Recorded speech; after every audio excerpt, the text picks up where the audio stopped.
Eu venho de uma geração dos anos 90. A minha história é outra.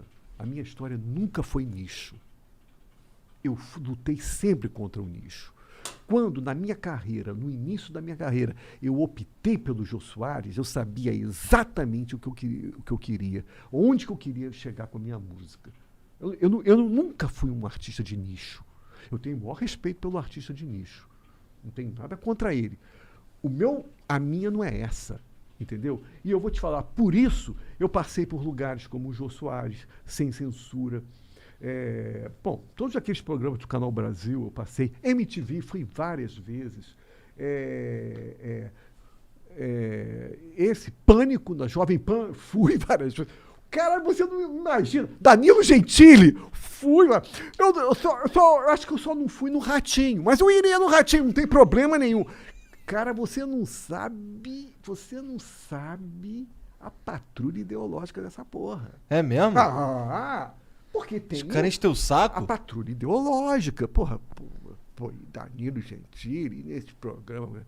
Sou eu? Nesse programa... Cara, foi a marca do meu trabalho. E a minha música tá ligada a isso. Entendeu? A minha música tá ligada a discutir coisas com vários segmentos, não só o segmento intelectual, não, o segmento popular. E uma prova disso é que o meu público é a expressão disso, entendeu? Desde pessoas simples, porteiros, até pessoas universitárias. O meu projeto como compositor não é um nicho, é discutir com os outros segmentos. Agora, essa discussão, essa comunicação com os outros segmentos, não significa uma aliança de classes, sabe, cara? Porque isso é um perigo, querer colocar a MPB como um projeto de aliança de classes. Você pode, sim, entrar em discussão e ser contundente e colocar o conflito. Entendeu? O nicho não quer nem comunicação, meu amigo. Nem comunicação o nicho quer. Entendeu? Quando eu falo mais o conflito. Quando eu falo na comunicação, não estou falando de aliança, não. É isso que eu quero dizer. Lógico que existe uma comunicação, estão lá os alemães, lá, né, Habermas, né, que acredita numa lógica do discurso racional e que possa haver uma aliança. É evidente, tem. A minha relação com a comunicação vem de Bataille, entendeu? Ou seja, é uma relação de conflito, de confronto, mas não é não comunicação. Não é nicho. Então, eu acho que não só a minha carreira, mas como a minha maneira de fazer música, a minha composição é entrar nos diversos segmentos. Por isso que eu fui no Jô. Por isso que eu fui no Pânico da Jovem Pan. Por isso que tu veio aqui. Por isso que eu vim aqui. Por isso que eu fui no Rafinha. E acho que os podcasts são espetaculares, sabe? Eu faço uma crítica dessa falta de criatividade do podcast ser apenas entrevista, entendeu? Eu também faço essa crítica. Eu faço essa crítica. Outro dia eu coloquei isso num post. Eu vi outro dia um podcast espetacular, que é um trabalho... E vai transformar-se em filme. Que é da Praia dos Ossos, da Leila Diniz, que morreu, que foi morta pelo... Qual é o nome daquele cara? Um cara matou a Leila Diniz, que era em Búzios, na casa da Casa da Espera. E, cara, fizeram um podcast sobre esse caso. Pensei que estivesse falando do nome do podcast, eu não sei. Fizeram um podcast, eu me esqueci o nome. Fizeram um podcast sobre esse caso, com reportagem. Indo lá, entrevistar pessoas que foram policiais, o taxista que levou o Doca Street. Você lembra? Foi o Doca Street que matou a Leila Diniz. Né? Leila Diniz. Não é a Leila... Não é a Leila. Não é a Leila do vôlei. Não, aquela outra famosa. Não confunda. Que estava do maiô, que morreu no avião, que era atriz, Leila. Ô, Jean, quem foi a Leila que morreu no avião? Leila morreu no avião. Do filme. Famosa Leila que morreu no avião. A atriz famosérrima. Contrato cenou com o Paulo. anos... É Leila Diniz, por acaso? Não, Leila Diniz é essa que ele tá falando. Não, então é. Então, é essa aí que morreu no avião. Então é a Leila Diniz, eu errei. O Dorcas Street matou uma mulher. Ângela Diniz.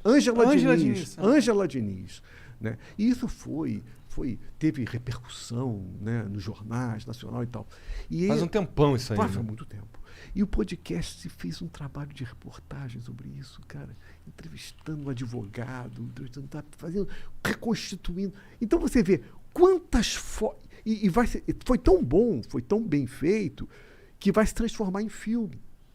Então, ou seja, como que é um campo aberto do podcast. Sim, e não necessariamente entrevista. Não é porque só a entrevista... isso aqui. Cara, eu nunca mais vou me esquecer. Música não é só funk. Podcast não é só o flow. Eu nunca mais vou me esquecer, porque a entrevista virou uma panaceia, sabe? Eu nunca mais vou me esquecer, eu estava na PUC estudando, como eu estudava diariamente, saí, terminei meus estudos, veio um aluno da graduação e falou: Rogério, sabe o que é? Eu quero terminar meu curso de TCC, né? E queria fazer um trabalho baseado em você, mas queria que fosse uma entrevista. Cara, eu falei, eu entendo, eu acho legal, mas, cara, quer uma sugestão? Não faça entrevista, não. Se debruça sobre o meu trabalho, tente inventar uma interpretação. Você está me entendendo, cara? Então, a entrevista é meio fácil, virou uma coisa meio preguiçosa. De maconheiro. Tá me entendendo o que eu quero dizer? Tô brincando. Tá me entendendo o que eu quero dizer? E ficou uma coisa preguiçosa. Então, cara, Matador de Passarinho, no Canal Brasil, quando criamos o Matador de Passarinho, a minha ideia não era fazer entrevista. Nunca foi. Eu acho que as entrevistas do Matador de Passarinho foram excelentes, eu me orgulho muito. Mas a ideia original não era fazer entrevista. Aí, quando fomos discutir com o diretor da emissora, caiu entrevista. Entrevista. O que é? Não adianta. Entrevista. A entrevista é a panaceia da mídia, entendeu, cara? É lá, Bial, é uma entrevista o tempo todo, sacou, cara? É conversa, bate-papo, é isso. O Bial também gosta de falar, conversa com o Bial. A conversa virou a panaceia da conversa, entendeu, cara? E as pessoas, com isso, perdem o processo de estudo, de análise, de procurar entender sozinho. Por que tem que ter conversa? Por quê? Sabe? Virou uma panaceia essa conversa. A podcast é espetacular, mas assim, a gente está explorando pouco. Também acho. A gente está explorando pouco esse formato. Mas aí eu não sei se a gente precisa chamar de podcast, né? Eu acho que a gente está atribuindo a podcast o que é uma coisa diferente. É a democratização dos programas. Porque antes, quem fazia um programa era só a TV. Televisão. Mas agora não. Agora, tipo, qualquer a gente, dois gordinhos, consegue fazer um programa. E agora. Dois gordinhos. E agora eu acho que a internet percebeu que, tipo, mano, vamos inventar programas. O programa que tá dando certo agora é um programa tipo esse aqui, podcast. Mas eu acho que a gente tá vivendo não a revolução do podcast, mas a revolução da programação do conteúdo. E muitas pessoas devem perguntar para você, mas. Porque podem não entender como é que esse programa pode ter tanta gente, né? Mas tem. O fato é que tem. Né? O fato é que tem. Eu acho que se tem esse público, vocês têm uma parcela de responsabilidade nesse processo. Acho que o grande... Eu lembro que uma das conversas, na conversa passada, um dos grandes tópicos que foi lembrado pela galera durante muito tempo foi a questão do programa jornalístico sério. Inclusive a gente zoou no Twitter, né? Eu vi que teve, não fui eu? Mas o programa jornalístico, eu me lembro que eu falei na época, o programa jornalístico não precisa ser necessariamente um programa sério, entendeu? E eu falo isso. Quando a Elza Soares confirmou a presença dela num programa Matador de Passarinho, a primeira coisa que eu fiz, eu não delegava pesquisa para a equipe de produção. Porque isso os programas de televisão fazem direto, né? Aí a equipe de produção faz a pesquisa e dá tudo mastigadinho para o apresentador. O apresentador não vive a experiência, a vivência da obra do convidado. Ele vai falar assim, superficialmente, está tudo escrito ali, o meu grupo de pesquisou e tal. Primeira coisa que eu fiz quando eu soube que a Elza Soares vinha ao programa Matador de Passarinho foi pesquisar a discografia dela. Lógico que eu tinha tempo para isso. Eu fui ouvir a discografia dela. Eu fui pesquisar a discografia dela. E descobri um disco espetacular, que é Elza, Miltinho e Samba.